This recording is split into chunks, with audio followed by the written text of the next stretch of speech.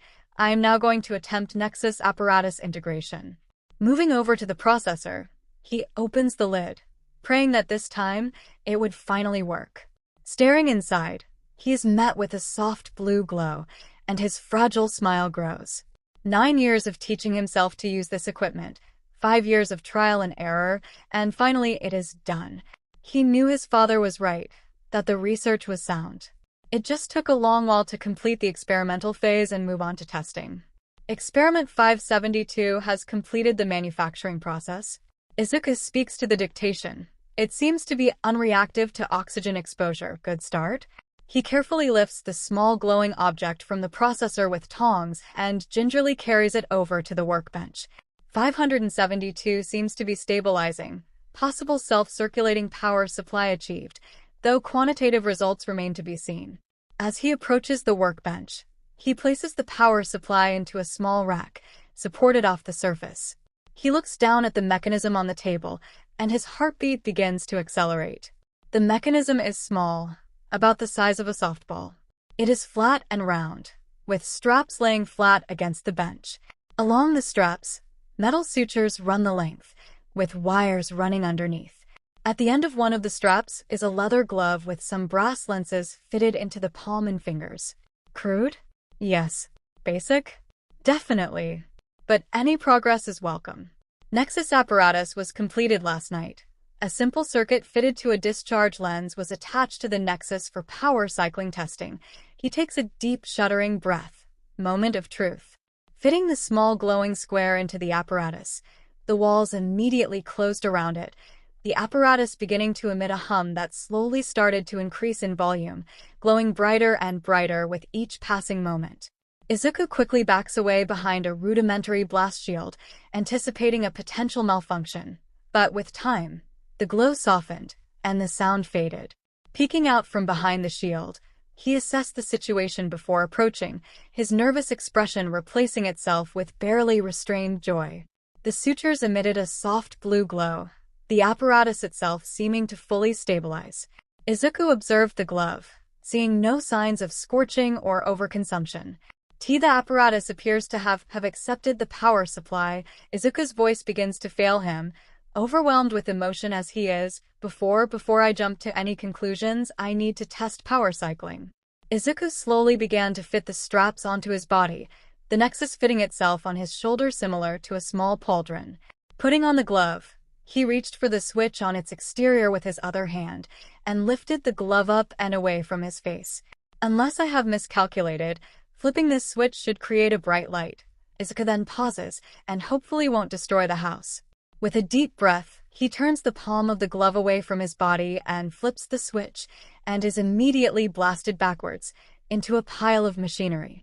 He begins to panic as a solid beam begins to emit from the palm of the glove, scorching the walls of the garage and even beginning to cut a hole through the door. Reaching for the switch, he flips it and shuts off the lens, powering it down with a soft tapering hum. Calming his breathing, after a few minutes Izuku checks the microphone to make sure it's still functional. The experiment 572 seems to have much higher power output than originally anticipated. He looks around at the freshly burned walls and the new hole in the garage door. The light-emitting output overclocked and released a consistent beam of energy out of the palm, damaging the walls far more than anticipated. He pauses, though, while not necessarily a success, experiment 572 is far from a failure. If anything, it works far too well. Izuku walks to the computer and observes the data from the blast. 572 appears to be fully cycling power. Even with the consistent blast of 4.6 seconds, the power supply has fully cycled to maximum power storage. It actually works. He lets a short chuckle of awe escape his mouth, a tear running down his face. Why, you were right, Dad. It is real, Arc Blue is feasible, and this is proof. He raises his arms to the air and begins to celebrate, elation taking over his being, before a dark feeling of melancholy settles into his stomach. He turns back to the dictation. I just wish you could be here to see it. I'm sure you would have been over the moon. He begins to shake, tears leaking down his face. I wish either of you were here. I don't know if I can keep doing this. Not without you. He begins fully sobbing, finally losing control of his emotions. I hate it. Every single day it's never ending. Bakugo and his mob are only getting worse, more violent with age. And the teachers? The police? They just don't care. Not a single person cares. He is screaming now, continuing to lose himself in his anger. Why? What did I do to deserve this? Why did I have to be born wrong? Izuku collapses to the ground, sobbing openly, wailing to the void, praying for an answer. Again, he is met with silence. After he calms himself, he lifts his head. But maybe with this, they will finally acknowledge me. He sits up. Maybe finally they will see that I deserve a place in this world. He looks down at the glove, the palm slowly pulsing a soft blue light, and he smiles again, this time watery and full of unrestrained emotion. Because this small invention, this technology, it could change the world.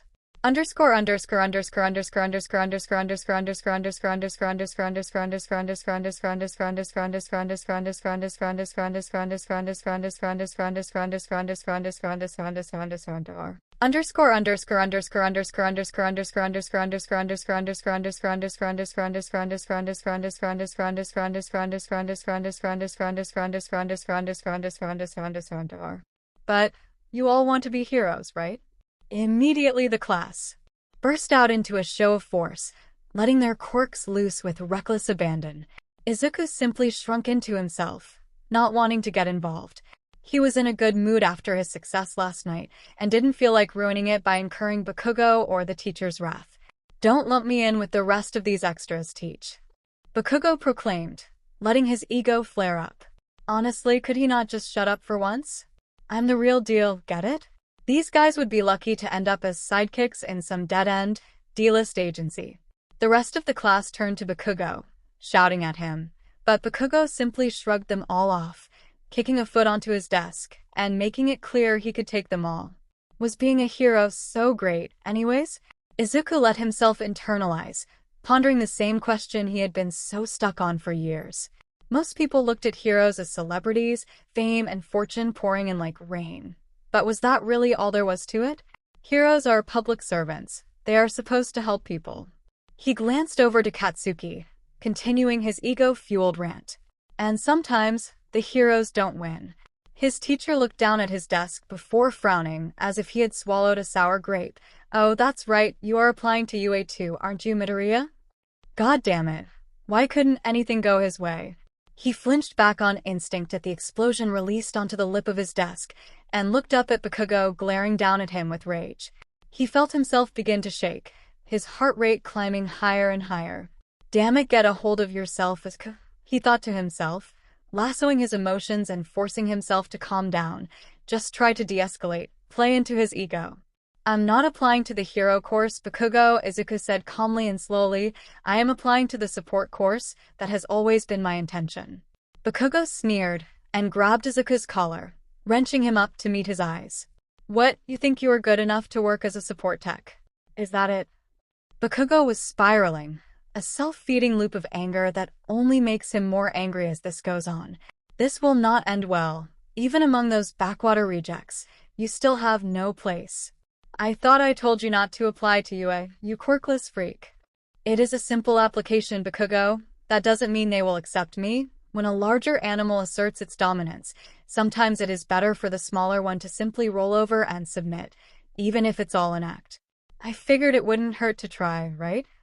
He squints his eyes and tries to meet the teacher's gaze, but the teacher is apathetically looking down at his papers, ignoring the whole situation. Unsurprising, but still disappointing.